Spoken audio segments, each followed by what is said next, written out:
South American nation of Peru is the site of a perfect storm of immorality, poverty, and impending violence. It just ranked among the 10 most corrupt nations on Earth, while at the eye of the storm is a national police force ranked as public enemy #1, owing to bribery, theft, and extortion.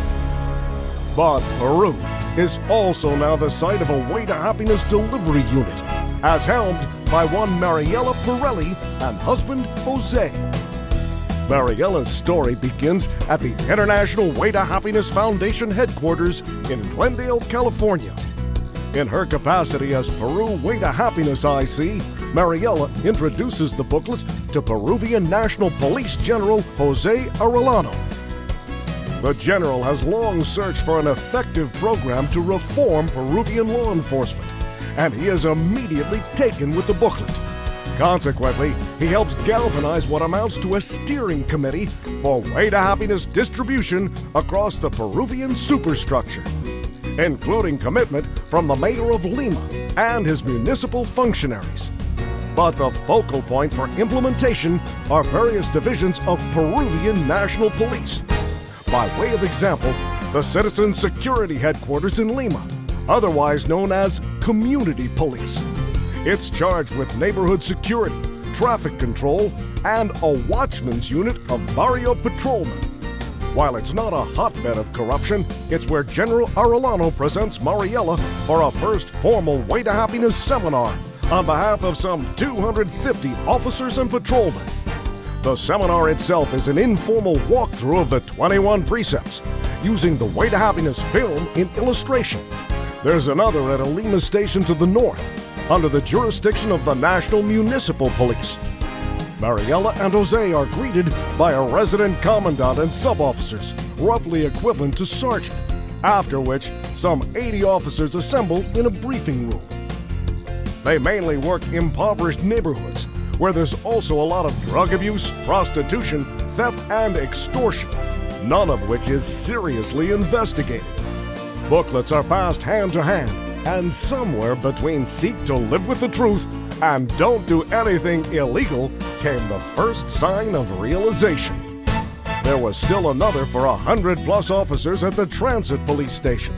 They're charged with enforcing traffic regulations along expressways and trucking routes. But they're also not above shaking down families from the villages.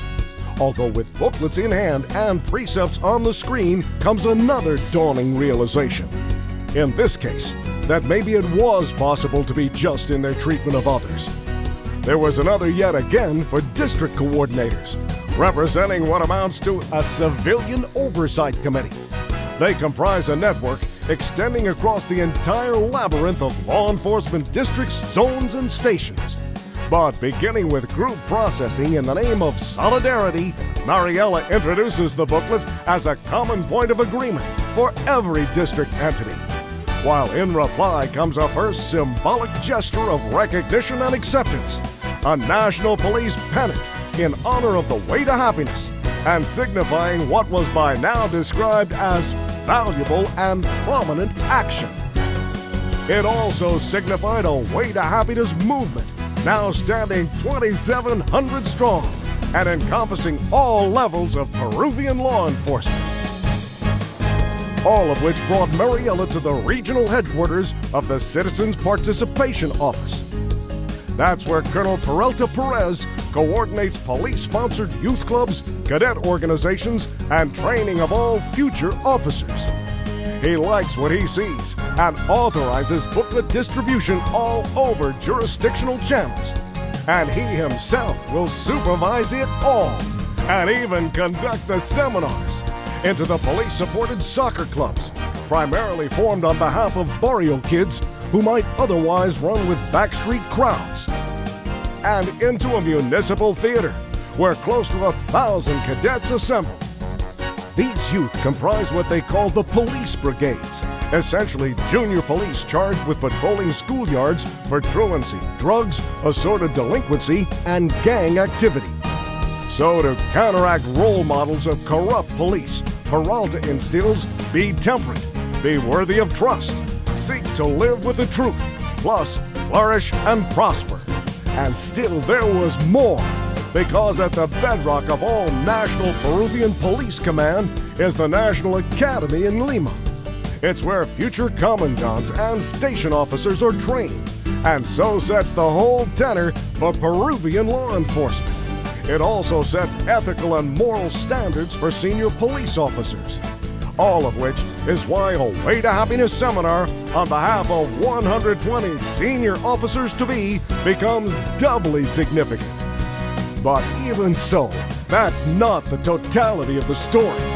Because at every other jurisdictional level, from rank and file to national command, stand those in training at the big academy in Puente Piedra. And considering the 400 junior officers assembled for a seminar delivered not by Way to Happiness personnel, but by police themselves, it's now a delivery chain, spontaneously replicating and rolling with a momentum all its own. More than 29,000 trained police, who further saw to distribution of more than 120,000 booklets. All of which, in turn, brings this story to the National Peruvian Police today, and the significance of the saber, presented only to national heroes, in homage to His Excellency, Mr. L. Ron Hubbard.